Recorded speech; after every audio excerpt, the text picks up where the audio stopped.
So at this point, you understand some of the basic types of investments, as well as some of the terminology used in finance, and it's time to start looking at some effective strategies to help structure your investment plan.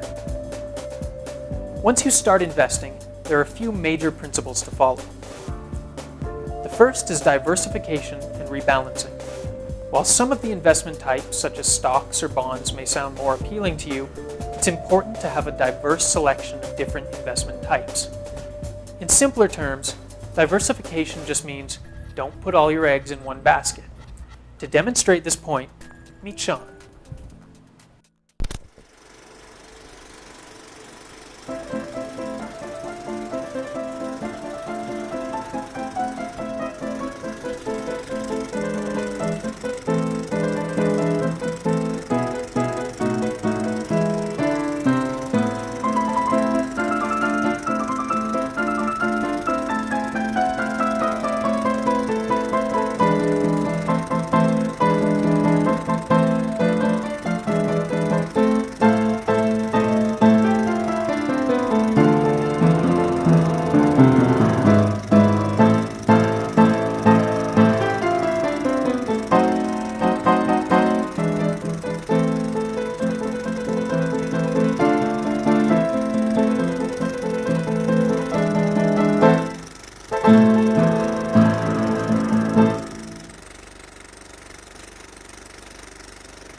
The same concept follows with investments.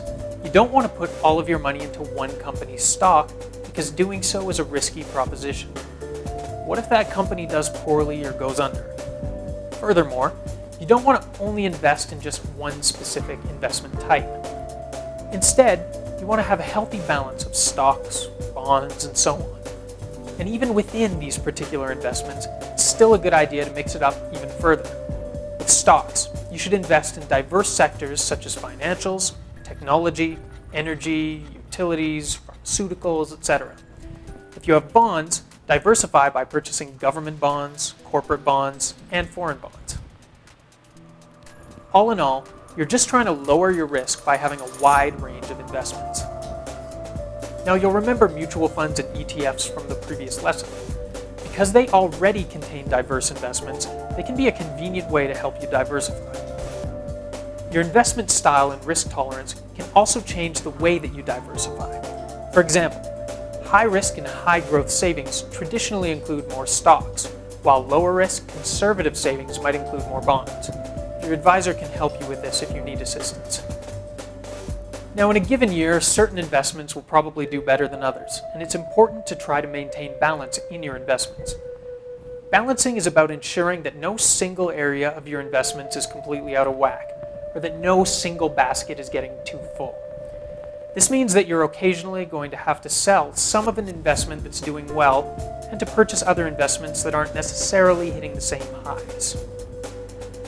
Although that might sound counterproductive, think of it as selling investments for a great price and buying other investments that are on sale. It helps to keep a healthy balance in your investments, and once again it helps protect you from having all your eggs in one basket. This might sound complicated, but your financial advisor can help you with this. The second major principle is to get value from the fees that you pay. When you begin to seriously invest, it's inevitable that you'll encounter fees, and these fees will affect your returns. The question is, what is it that you're willing to pay for? Thanks to the internet and self-serve banking and investing, it's possible to be actively involved with your investments and to pay low fees. If on the other hand, you're someone who would rather have someone else help you manage many aspects of your investments, that's available too for a cost.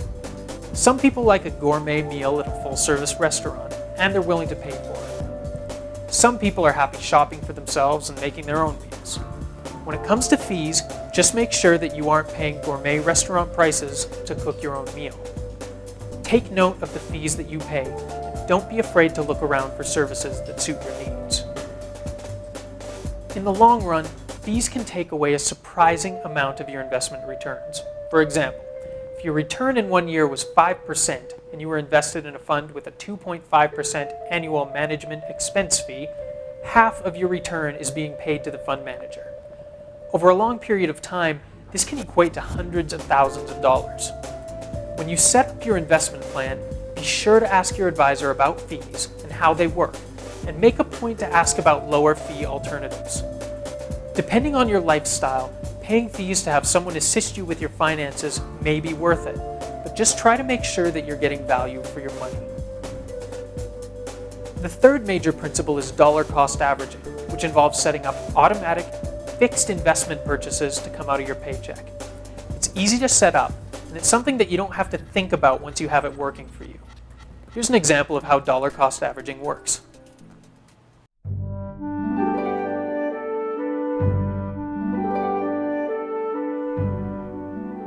While watching the news,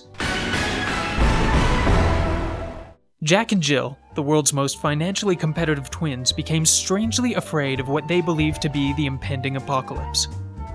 Since they'd watched Mad Max a number of times, they realized that if they were to survive, they would likely need to hoard beans. Since beans fluctuate in price due to demand, especially around camping season, they weren't sure when the best time was to buy, so each twin came up with their own bean purchasing strategy. Jack decided to purchase 100 cans each month for an entire year. Jill, on the other hand, decided that she would purchase $100 worth of cans per month for the year. So who got the better value?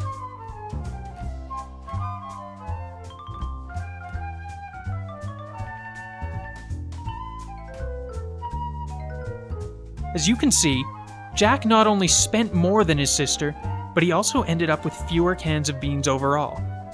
Jill employed dollar cost averaging, and by spending $100 on beans each month, she bought fewer beans when they were expensive and more when they were on sale.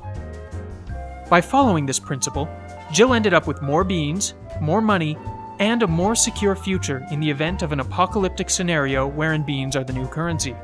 Jack, when are you going to start listening to your sister? I mean, really, come on. It's getting embarrassing.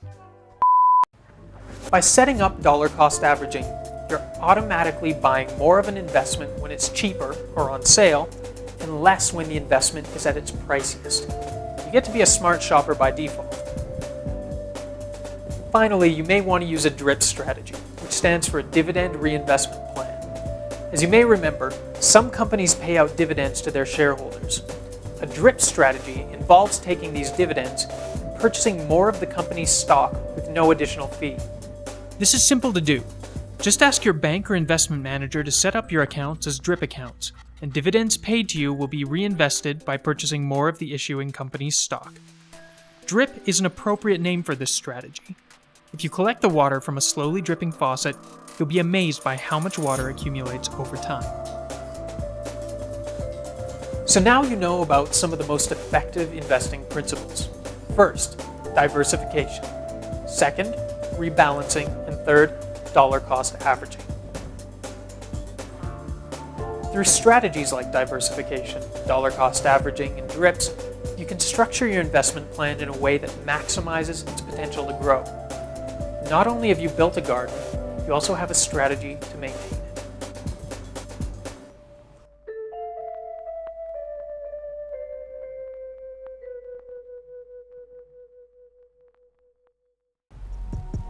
Congratulations, you've reached the end of the app.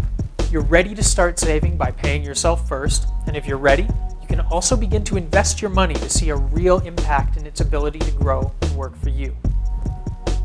Even if you do nothing more than setting up your monthly savings plan to follow the pay yourself first philosophy, you've still taken a major step towards securing your financial future. You don't have to rush in or dedicate your life to watching stock prices fluctuate, but when you're ready to take a little more risk and enter the field of investing, we've given you some of the fundamentals to get that started as well. As we've mentioned before, this is the end game of the app. We want you to be able to set up a bank appointment armed with the knowledge to set up a savings strategy that will help your money grow. And once you've finished, your money will start working for you without a lot of effort involved. This lets you get on with living your life while setting yourself up for a great future. Welcome to a life free from financial worry. Thank you. Be free.